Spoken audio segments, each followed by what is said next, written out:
Hi friends, ఎలా ఉన్నారు అందరూ? ఇప్పుడు మనం నెల్లూరు డిస్టిక్లో ఉన్నాం. నైట్ అంతా ఫుల్ వర్షం పడింది, పొద్దున వచ్చేసరికి ఫుల్ మంచు అనమాట. ఇప్పుడు నెల్లూరు డిస్టిక్ నుంచి విడవలూరు వెళ్తున్నాం ఫ్రెండ్స్, విడవలూరు పల్లిపాలెం. అదే అక్కడికి ఎందుకు వెళ్తున్నామంటే మనం పెన్నా రివర్ సముద్రం కలిసే ప్రదేశం అనమాట. అది వెళ్ళే దారిలో అన్ని వరి పంటలే. ఇక్కడ వాతావరణం కూడా చాలా బాగుంది ఫ్రెండ్స్. మార్నింగ్ వెళ్తున్నాం కదా, పైగా వర్షం పడింది, మంచు కూడా ఉంది. వర్షానికి వరి పంట అంతా మునిగిపోయింది ఫ్రెండ్స్. చూడండి, ఆ నారు వేసుకుందాం అనుకున్నారు, ఆ నారు ఏమో నీళ్ళలో తడిసేసరికి రైతులు ఎవరు రాలేదు ఈ రోజు. చూడు, మొత్తం నిండిపోయింది ఫ్రెండ్స్ ఇక్కడ నీళ్ళతో వరి పంట అంతా. చూడటానికి ఆ తాడి చెట్లు చూడండి ఫ్రెండ్స్, ఎంత బాగుందో చూడటానికి ఆ వ్యూ అంతా. వెళ్ళేటప్పుడు వాతావరణం చాలా అంటే చాలా బాగుంది ఫ్రెండ్స్. ఇక్కడ మనకి వెళ్ళే దారిలో ఎద్దుల బండి కూడా కనపడింది, మాకు కూడా ఎక్కాలనిపించింది, కానీ మనం బైక్ మీద వెళ్తాం. ఇదిగోండి ఫ్రెండ్స్, బోర్డు ఇది. ఊటుకూరు 15 కిలోమీటర్లు ఉంది, మనం అక్కడికే వెళ్ళాలి. చూడండి ఫ్రెండ్స్, మన వెళ్ళే దారిలో వరి పంట ఎక్కువ ఉందన్నమాట బాగా. ఇక్కడ ఏంటంటే ఆ నదికి, ఇక్కడ పెన్నమ్మ తల్లి అంటారు అనమాట, నదిని పెన్నమ్మ తల్లి అంటారు. ఇక్కడ అటు సైడ్ వచ్చేసరికి ఏమో ఇందుకూరుపేట మండలం, ఇటు సైడ్ వచ్చేసరికి విడవలూరు మండలం. ఇక్కడ కొత్త వాళ్ళు ఎవరన్నా వస్తే మటుకి ఇది ఒక టూరిజం ప్లేస్ లాగా అనిపిస్తూ ఉందన్నమాట. దూరంగా ఉన్న మొత్తం మంచు అనమాట. ఇక్కడ మనం వెళ్ళే దారిలో ఊరేగింపు జరుగుతుంది ఫ్రెండ్స్. ఇది మహాలక్ష్మి అమ్మవారు ఊరేగింపు అనమాట. ఇది ఇక్కడ డ్రమ్స్ చూడండి వెరైటీగా కొడుతున్నారు. లక్ష్మీ అమ్మవారి టెంపుల్ ఇక్కడ ఫేమస్ అంట, చాలా బాగా చేస్తారంట ఇక్కడ పూజలు. ఇక్కడ చూడండి ఫ్రెండ్స్, క్లైమేట్ ఎంత బాగుందో ఇక్కడ వాతావరణం. అటు సైడ్ కొబ్బరి చెట్లు, ఇటు సైడ్ కొబ్బరి చెట్లు, ఇక్కడేమో మధ్యలో వర్షం పడింది. ఆ వర్షానికి చాలా బాగా అనిపించింది. ఇప్పుడు మనం పల్లిపాలెం ఊటుకూరు వచ్చేసాం ఫ్రెండ్స్. ఇదే ఫ్రెండ్స్ మన పెన్నమ్మ తల్లి సాగరంలో కలిసే ప్రదేశం. ఇప్పుడే బోట్ వచ్చినట్టుంది సముద్రంలో నుంచి, అందుకని ఇక్కడ గుమ్ముగూడారు. ఇక్కడ చేపలు, రొయ్యలు, గవ్వలు ఈ ఎక్స్పోర్ట్ అయితే ఎక్కువ ఇక్కడ. చూడండి ఫ్రెండ్స్, చాలా గుమ్ముగూడారు ఇక్కడ. ఇప్పుడు మనం నది దగ్గరికి వెళ్తున్నాం అనమాట. బోట్లు చూడండి ఎలా ఉన్నాయో. ఒకసారి నడుస్తున్నాం కూడా, ఆయన చెప్తున్నారు మనకి ఆ సముద్రం అక్కడ దూరంలో ఉంది, కానీ ఏంటంటే బోట్లో వెళ్ళాలి అని చెప్పి అన్నారు. ఇక్కడ చూడండి ఫ్రెండ్స్, ఆ వైట్ గా ఉంది వల అనమాట. ఆ బోట్ లో ఉన్న వైట్ గా ఉన్న మొత్తం వలలు. ఆ వలలు తీసుకొని వీళ్ళు సముద్రంలోకి వెళ్ళి చేపలు వేటకెళ్తారు అన్నమాట జాలర్లు అందరూ. అతను చెప్తున్నాడు, ఇట్రాన్ని మీరు సముద్రం ఎక్కడి నుంచి కనపడుతుంది అని చెప్పి అంటున్నారు. ఇది పెన్నా రివర్ బ్యాక్ వాటర్ కిందకి వస్తుంది ఫ్రెండ్స్. ఇది ముఖద్వారం అనమాట. ఇది కలిసే ప్రదేశం. ఆ వలలు చూసారా, చాలా పెద్దగా ఉన్నాయి కదా వలలు చూడటానికి. కాకపోతే ఇంకా దాన్ని ఓపెన్ చేస్తే చాలా అంటే చాలా పెద్దగా అవుతుంది అనమాట. ఒక్కొక్కటి కింట చేపలు పడతాయి అంటే ఒక వలలో.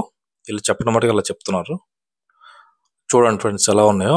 ఇక ఈ బోట్ లో అటు వెళ్తున్నారు, ఆ ఒడ్డుకి వెళ్తాను అనమాట. ఆ ఒడ్డు అంటే ఇందుకూరుపేట. అది అటు సైడ్ ఇందుకూరుపేట, ఇటు సైడ్ ఏమో మనకి విడవలూరు పల్లిపాలెం కదా. విడవలూరు మండలం పల్లిపాలెం. ఇది అటు ఏంటంటే ఇందుకూరుపేట మండలం వస్తుంది.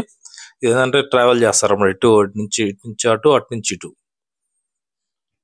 ఆ నదిలో చూడండి ఎలా వెళ్తున్నారు, బోట్ ఎలా వెళ్తుందో. అంటే ప్యాసింజర్ లెక్క అనమాట. ఇది ఏంటంటే మనకి షేర్ ఆటో లెక్కన, ఇక్కడ షేర్ బోట్ అనమాట. అలా నాకు కూడా ఎలా అనిపించింది ఫ్రెండ్స్. కాకపోతే మనం ఏంటంటే వెళ్ళే టైం లేదు మనకి. చూడండి ఎంత ఫాస్ట్ గా వెళ్తుంది చూడండి. మనం ఇంకా చూస్తుంటే అది మంచి కూడా అలాగే అనిపిస్తుంది చూడటానికి. ఒక బోట్ వెళ్తుంది, ఒక బోట్ వస్తుంది. ఈ ఒడ్డు నుంచి ఒక బోట్ ఆ ఒడ్డుకి వెళ్తుంది, ఆ ఒడ్డు నుంచి ఒక బోట్ ఈ ఒడ్డుకి వచ్చేసింది అనమాట.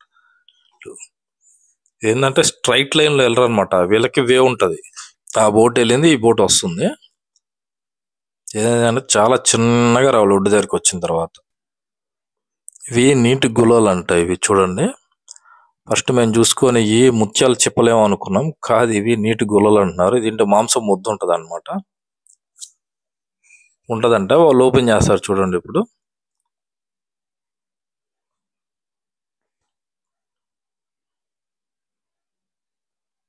చూడండి ఎలా ఓపెన్ చేస్తారు. ఇంకో దాన్ని ముత్యం ఉంటుందేమో అనుకున్నాం, ఎందుకంటే చాలా ముత్యాల చెప్పులు అలాగే ఉంటాయి కదా.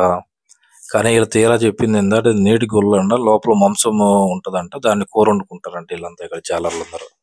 కానీ మంచి టేస్ట్ ఉంటదంట.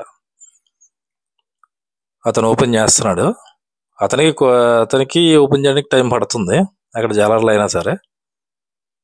చూడండి, అది అదంతా మాంసం అనమాట, మాంసం ముద్ద అది.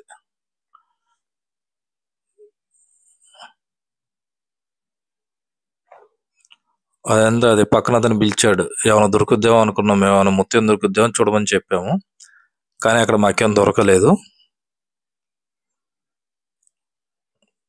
అది చూడండి, అదే మాంసం ముద్ద అనమాట. దాంతోనే వీళ్ళు కూర వండుకుంటారంట, చాలా రుచికరంగా ఉంటదంట ఆ కూర. ఇవిగోండి ఇవి గవలు ఎక్స్పోర్ట్ ఎక్కువ అవుతుంది ఇక్కడ నుంచి. వీటితో కూడా కర్రీ చేసుకుంటారంటే ఫ్రై గానీ పులుసు గానీ పెట్టుకుంటారు, చాలా రుచికరంగా ఉంటుందంట. ఇక్కడ ఎక్స్పోర్ట్ ఎక్కువ అవుతుందంట ఇది. ఇక చూడండి అంత పెట్టుకొని వెళ్తున్నారు వీళ్ళు. వీటికి కూడా వేలం పడేస్తారంట. ఇక్కడ విక్కునాలు తీసుకెళ్ళి ఎక్స్పోర్ట్ చేసుకుంటారంట. ఇవి వాళ్ళలో వచ్చి మొత్తం ఎక్స్పోర్ట్ చేస్తారంట ఇవన్నీ. అది చూడండి ఎంత ఇంట్రెస్ట్ గా చూస్తున్నారు ఒక్కొక్కళ్ళు. ఇది ఫ్రెండ్స్, ఇదంతా వచ్చేసరికి మనకి ఏంటంటే సైడ్ కాలువ అనమాట. పెన్నా సైడ్ కాలువ. మొన్న 21లో వచ్చిన పెన్నా వరదకి ఇక్కడ చేపల చెరువులు కానీ రొయ్యల చెరువులు కానీ అన్ని ఊడ్చిపెట్టేసుకున్నాయంట, మొత్తం మునిగిపోయినాయంట అవన్నీ. చూడండి ఫ్రెండ్స్ ఎంత విశాలంగా ఉంది పెన్నా రివర్ సముద్రం దగ్గర కలిసే ప్రదేశం. Thank you friends. ఇలాంటి మరిన్ని వీడియోస్ మేము ముందుకు వస్తాను.